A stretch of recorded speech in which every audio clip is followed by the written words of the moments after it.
Start. Okay, great. Hi, everyone that I cannot see. It's Lauren Rubino. I read some of you that were in, and I know some of you are my colleagues. Welcome. Thanks for showing up. And I am here to present on the effects of social media with teens and tweens. I practice art therapy at Sasko River Center and a type of trauma therapy called accelerated resolution, which utilizes bilateral eye movements to process and reprocess trauma. A Westport mother of three daughters. Let's see, one's a senior in high school, a freshman in college, and a junior in college. And I also have two foster boys living here, which are 15 and 18. So I'm kind of getting the inside look at obviously the life with girls, teenage girls, adolescent girls, especially, and also boys. So I'm seeing quite a big difference. I am going to go back again so I don't press anything and just keep that. Uh, let's see. I decided to kind of really take a deep dive into social media. I became really interested in it about 6 to 8 months ago. One of my girls was going through some really serious challenges that I sensed were because of the way she was being led down algorithms on social media. And I felt like I just didn't know enough about it. And honestly, it kind of frightened me. So back in the day, they started with cell phones in sixth grade. And I was so new to navigating it. I'm more of a hands-off approach, really talking about things and just connecting. And I felt like if they had a major problem, they would come and talk to me about it, which they often did. And at that age, it was more about seeing other people's posts and friends being together without them being together, feeling left out, that kind of a thing. And now it's turned into, well, as you see in the picture, for boys and girls, it's very, very different. And we'll explore that a little bit about it. Some of the challenges and also the pros and cons. So today we'll talk about why we need to talk about social media. We'll take a look into middle schoolers and all adolescents and the adolescent brain.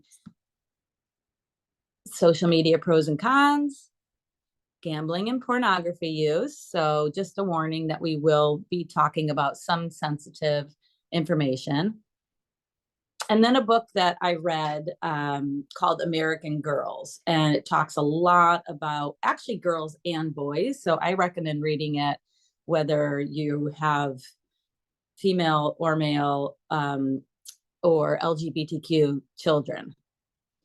What's a parent to do? That's the big question, especially these days. So let's talk about connection. We all went through COVID together. We lost a lot of our in-person connection, and it shook us up in many ways and led to, a lot of wondering, a lot of loneliness, a lot more connecting on our devices because we needed to. So it was amazing that we had these devices. We gathered, we had, family Zooms, no matter what part of the country or the world we were in. But we're seeing that despite more ways to connect to another than any time in human history, we're experiencing epidemic rises in depression, anxiety, disconnection, and non-belonging. And we know that adolescence is a time when it is extremely necessary to find your people, to feel like you belong, to feel like you have friends with you, next to you, supporting you. So this is a picture that one of my middle school clients did. And on the right, she was asked to paint how she thinks the world sees her. And on the left, how she sees herself or how she feels inside. She was really challenged socially in middle school. And that on the left, you could see how stressed out she was. So the advent of portable technology have drastically changed the brain's ability to process it all. I mean, we're just light years away from being able to process all the information that we take in, especially the growing brain and the amount of usage that our kids are, taking part in. And there's a broad agreement among the scientific community that social media has the potential to both benefit and harm children and adolescents. And I feel like we can mostly see the benefits, and some of the harm, but I'm here to kind of share a little bit more of what I hope that we're all going to be looking out for, and so that we can connect and work with our adolescents, our kids, our clients on this. So we know adolescents are in a time of major brain growth. We know that, the amygdala, the limbic system, the fight, flight, or freeze response, decision making, not always at its best. It could, a time when impulsivity is high, and our prefrontal cortex, our great decision making, executive functioning part of the brain is still growing into, I believe, our 20s, right? So we know that this is a really sensitive time, and that kids are out meaning to, connect and learn from their peers. So here it says, young man, go to your room and stay until your frontal lobes finish forming. Oh, that might be so easy for all of us. So we know social media can overstimulate the center in the brain and trigger the reward center, trigger pathways to addiction. I'm sure, I've noticed myself when I'm bored and all of a sudden I'm going on to Instagram and I'm thinking, why did I automatically do that? And then sometimes I notice and just, put it down. It can cause changes in the developing brain, in the amygdala, the emotional learning, stress regulation, and the prefrontal cortex, which I said was impulse control, moderation, social behavior. So there are so many pros about social media. We know there are many mental health interventions. There are incredible apps out. I know my kids kind of grew up with the Calm app, and even now at their later adolescence age, still use it to help them fall asleep at night.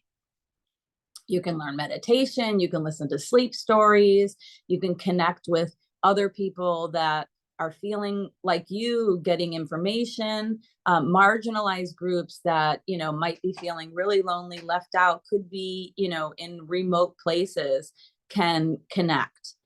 It's a great way to form and keep relationships. I know a lot of, especially the boys, my nephews and my foster guys, play regularly with their friends online. Girls text a lot. They're doing a lot of Snapchatting to connect with each other, just quick pictures. So there is some connection, and a lot of information we can gain. We can go to YouTube and learn how to do almost anything. And there's so much creativity. It's like, I think as an art therapist, if I had access to all that, our kids have access to, how much I could have learned at an early age, I think it would have been really exciting. So let's go to some studies. If you look at the chart on the left, it shows 2015, 2019, 2021. And on the left, it's 8 to 12-year-olds. And on the right, it's 13 to 18-year-olds. So just take a look at the screen time per day. So we're up to 8 hours. Now, this does, if you look below, it does count for browsing websites. It could be e-reading as well, although I'm not sure how much the majority are doing reading. I do know that they have, their phones on them most of the time. So studies show that adolescents who spend more than 3 hours per day on social media face double the risk of experiencing poor mental health outcomes. Studies in 14-year-olds show greater social media use predicted poor sleep, online harassment, poor body image, low self-esteem, and higher depressive symptoms. Wait, I kind of want to go back. So I am not sure, but I would love to ask some questions right now on, why you all think this could be the case. They risk double the risk of poor mental health outcomes, and predicts poor sleep, online harassment, poor body image. Would anyone like to share some of their ideas?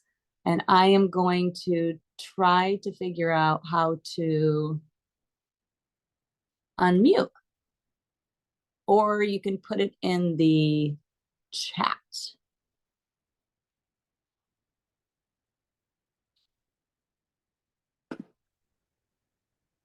Anyone can add in chat, and in fact, anyone can unmute themselves to speak if. Okay. Okay, great. Okay. So if anyone would like to speak, I am open to it. And if not, that's fine. I will move on. Lauren, it's Melanie Brown. I'm a clinical psychologist. Hi. Hi. At Pasco River Center. I think one of the things that may be going on is that teens engage in a lot of comparisons of themselves to the things that they see on social media, for example, and with body image. And when you engage in that kind of social comparison, you usually think negatively of yourself. So true. We rarely look at the things that are posted, which are very, unrealistic in terms of at least body image. And so it usually causes a lot of anxiety and depression or negative mood and negative thoughts about oneself when you engage in that kind of social comparison. It does. Thank you for that. I mean, that, and I will get into some of that. It's that comparison, any kind of comparison, right? We have to help them pull themselves back from, because it's never a healthy thing. Doesn't usually end up helping somebody feel any better. Yeah. So I'll move on to the research that I found about adolescence and gambling. And the reason why I really wanted to look into it too is, having raised 3 girls and having all their guy friends come over and having them share kind of information about their guy friends. I remember my eldest daughter, when she was in high school, just saying, Mom, all my guy friends are gambling. And, sometimes they run out of money and they ask me for money. I said, I couldn't believe it. I said, they're all gambling. They were so excited to be gambling. And then this year, we hosted pre-pictures for one of the big dances for the senior year of high school. And at one point, I saw probably like 10 of the boys, all in their tuxedos, gathered around this giant table, all staring at one person's screen and just like yelling and screaming. And I realized that they were taking part in gambling as well. So I found out that 80% of adolescents have gambled, and that with the gambling, there's a risk of anxiety, depression, academic problems, and developing addictions. So, and changing neuro pathways in the brain. So think about that, the response, that pleasure response, the dopamine that's created. It can be very exciting, probably much like playing a sport can be when you're against an opponent. So then we're getting to pornography. I really like going to Common Sense Media. I don't know if any of you have used that yet, but they have some really great information on there. So 73% of adolescents have viewed online pornography, 54% viewed it by age 13, and 15% viewed it for the first time under age 11. And most especially the book American Girls. I can't recommend it enough, although it might turn your stomach many times. It's not easy information, but I believe she was an NPR reporter, and she spent a few years traveling the country and visiting sets of adolescent girls, and often the guy friends that they hung around with as well. And they found out, how the effect of porn was affecting the girls, because current day porn, from all the research that I've been doing, portrays tends to, I'm sure not all of it, portrays men being rough, choking women, not using condoms, and gang raping women. And it's shown to be linked to male sexual aggression against women. So it's what I was reading was it's become a sort of sex education in many ways to many of our boys. And the fear is that we're not talking about it with them. We're not talking about that not being the reality. And so after a while, they're beginning to see that as the norm. And in many studies, acting that out. So excessively viewing pornography can change neural pathways, much like gambling, and have lasting impacts on how relationships are viewed. So in the book, which I will touch upon, this is the book.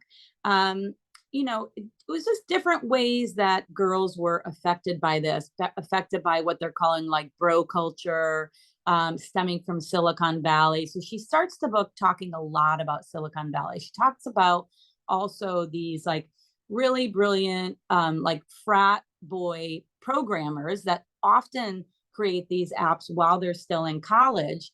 And many are sort of like hot or not, right? Like rating girls. Are they hot or are they not? Extremely hurtful. We know that those kind of things happen here in Fairfield County in middle school. I remember hearing about it. I remember girls being compared, girls being rated. They talk about the origins of social media with Syracuse Snap, which I had never heard of. I don't know how many of you had heard of it. So that was one of the first that was, there were videos and pictures of kids partying. Not just kids partying, but there were nudes, there was sexual aggression. There were many where the female was being held and kind of choked. And like I said, it's very sensitive information and it was really upsetting. So that got taken down. It changed to UCL Snap, hot or not, yik yak. So she talks a lot about even in Silicon Valley, the threats of violence and harassment against female employees. Many female employees are leaving. So this one just reminded me so much of the Kardashian because we're living in a Kardashian culture. And personally, I don't think they're helping in any way. Tweeting inappropriate pictures could ruin your financial future. You mean like it did for Kim Kardashian and Miley Cyrus? So, my girls and so many that I treat and so many other friends have a goal of becoming famous and not sure what they want to be famous for, but it often involves posing in bikinis or wearing their makeup a certain way, definitely over sexualized tones. When Kim Kardashian's book of nudes came out, young girls too lined up at bookstores to get it. So they're using words. I'll start on the upper left with selfies. The selfies take a long time for them to decide on and get themselves ready for. So they'll prepare themselves. And I've seen this with my children, cousins, friends, wherever the traveling is or wherever they are. They will prepare themselves with makeup and hair and just the right theme to have pictures taken. They will take so many pictures and then decide on one and then usually edit it and then post it. And the responses will be, gorgeous, stunning, hot, goals, flawless. And there's this movement that kind of started when my eldest was around in middle school. And she would come home and she would say, oh God, and I was so into this because I grew up with a mother who, we were picketing for grape pickers in Mexico. We would, very much into social justice. And so when my daughter started coming home and saying, I should be able to wear what anybody, male or female, is allowed to wear, including tank tops, including smaller shirts. That's when that whole movement was going on in schools about dress code. And girls were starting to stand up. Well-developed girls were saying, this is a body positivity movement, and I should be able to show my bodies. So I didn't realize at the time how much of that was coming from social media and the apps and the creators. But I realize now that, we have sort of been led like sheep into this now sex positive movement. So fantastic, right? Go girls, girl power. Let's be sex positive. If a boy can do this, talking about the double standards, why can't you? They called it, I'm reclaiming my sexuality. It's been this huge movement over many, many, many years that has been tagged as a type of feminism. However, it is, it involves this sort of over sexualized overtone and kind of putting themselves in a position of less power when the goal was to have more power. So then they honestly get invited to these influencer only platforms. They look a certain way, they post a certain way, they have so many followers. They get invited, and they believe it's an honor, and it can be an honor, and it could be a way of getting famous, but it's famous for close to nudes. So, influencer only platforms such as Playboy. So that's happening.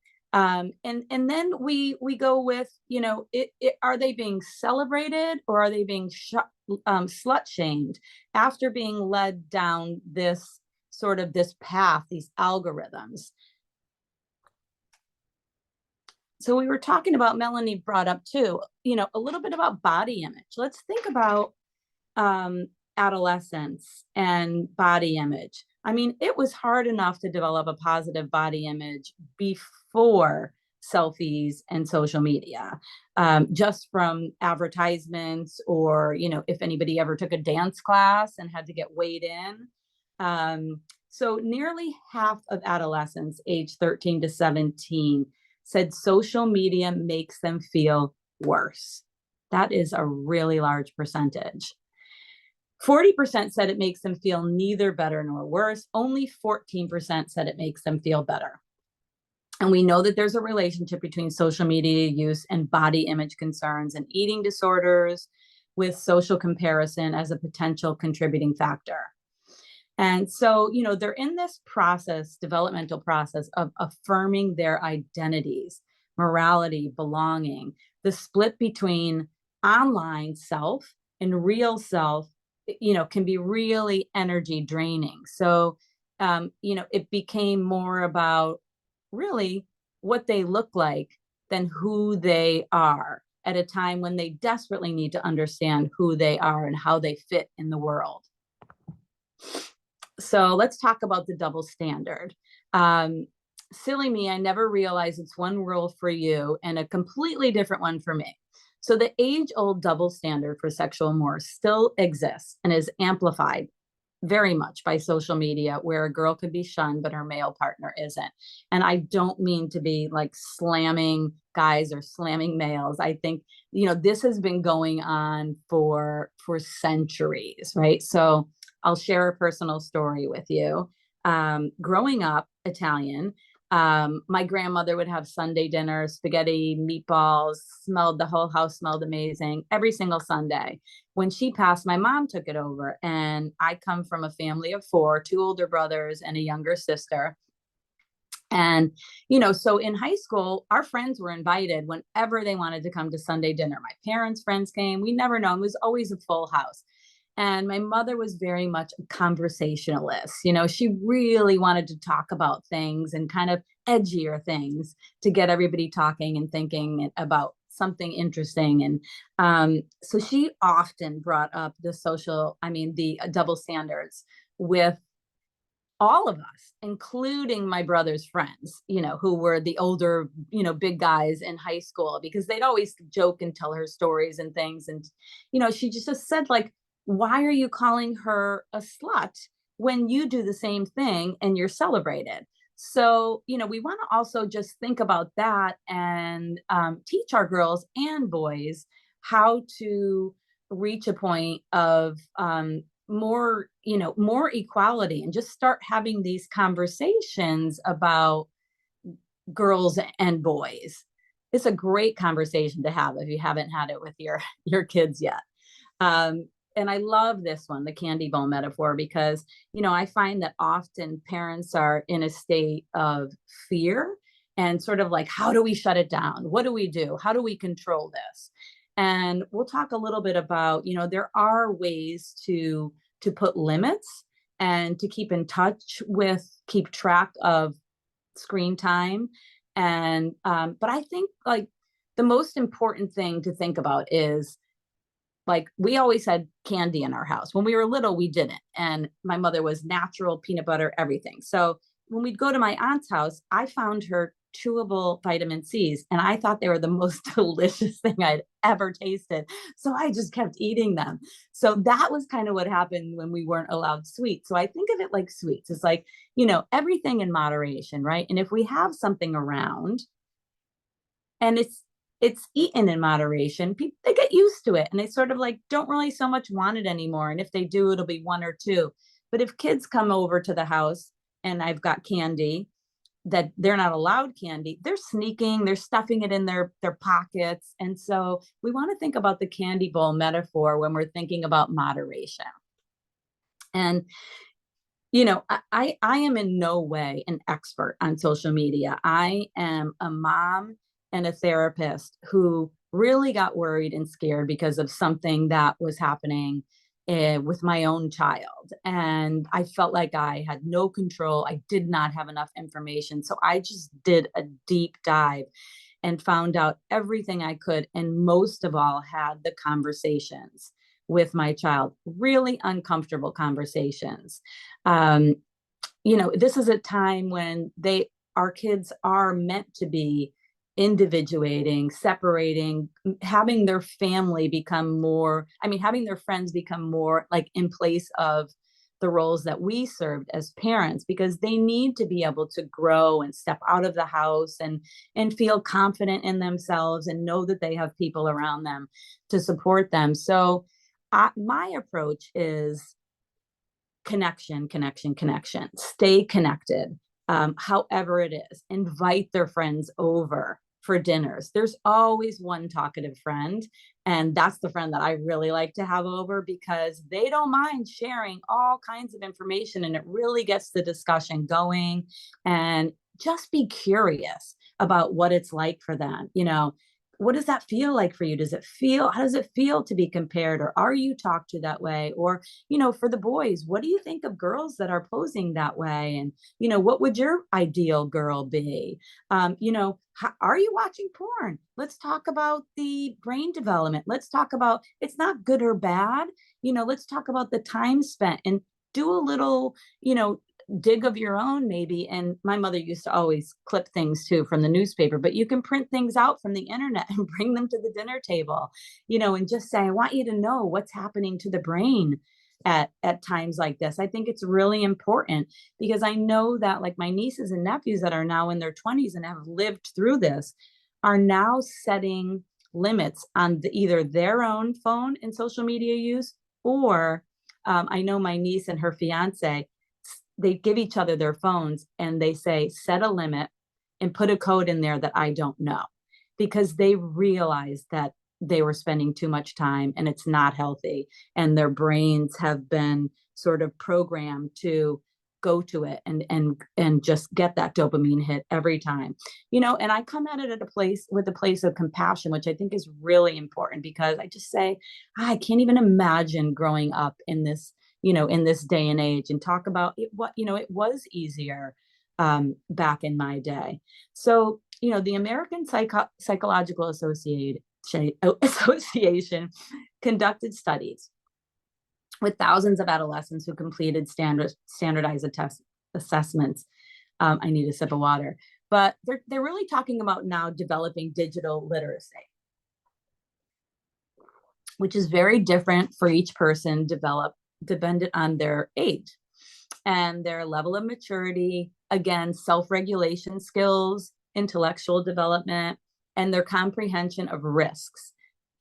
Teaching teens to recognize their role in cyberbullying and online hate, leaving others out. If any of you have younger children in, fifth, sixth, it already starts to happen where they're really seeing their friends out without them. So it'd be good to teach not to post any pictures of a gathering or a party, or I know a lot of moms are talking about on Snapchat, you can turn location services off so that another child might not see, their 4 friends hanging out without them for whatever reason. But there are a lot of ways to kind of like think about and empathize with others and teach our children to have an understanding about that as well. And like I said, also, I think really teaching them about the brain and understanding that social media is designed to drive reward online behaviors, which can affect their mental health. Right now, any of you who have girls might be seeing them asking to go to Ulta or Sephora.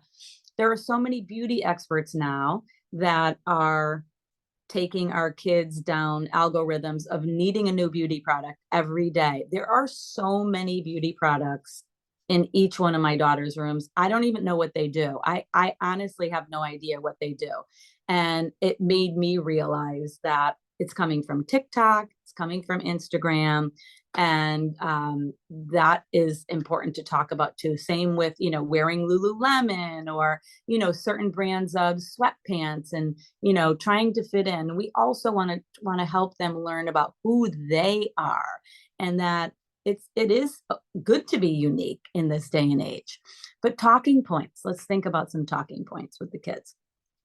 Talk about misinformation, disinformation that is spread and reposted online. There's a site that you can do some fact checking. You could teach them to do some fact checking. It's called getbadnews.com. Check sources for reliability. This brings me back to a memory of one of my daughters, and she for weeks started going on about conspiracy theories. And I thought to myself, this was years ago, and I thought, where is this coming from? Like, this is so not her. And this is some really dark stuff. Realizing that her TikTok had taken her down. She pressed one thing and it took her down this path of conspiracy. And, the algorithms can take our kids down really depressing and really frightening paths. So it's really important, to check in with them and, find out what their feeds are looking like by just talking to them. Encourage them to use social media that fosters true connection, such as texting or FaceTiming, really getting in touch with their friends. I know a couple of my middle school clients are using something now that was created by Pinterest. It's called Shuffles.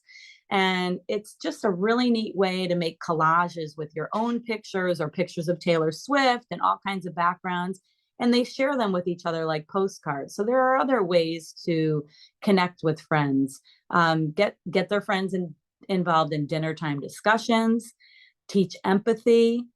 I like to always tell stories of things that happen to other people so they feel like they are not alone, and they can also learn from other people, their older cousins or friends that you might have heard about.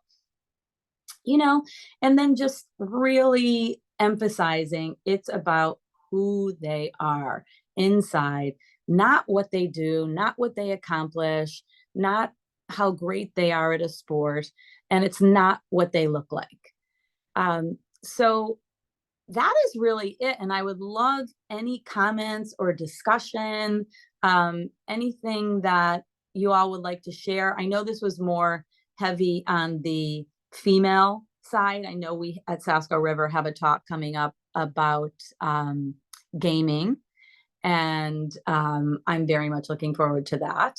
So I didn't really look into that as much, and I really kind of based it around more females, but also the male perception as well. Because I know males are also doing a lot of weightlifting right now and trying to look kind of kind of buff. So it's getting to them as well. So if anybody would like to share or speak, please do. Any questions?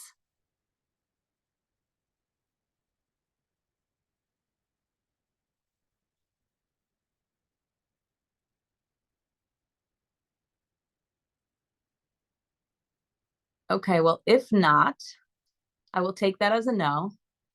And if not, thank you so much for being here. I've only given this talk once before in person, which was a lot easier because I got to see everyone's face and their eyes. And now I'm talking to a computer screen.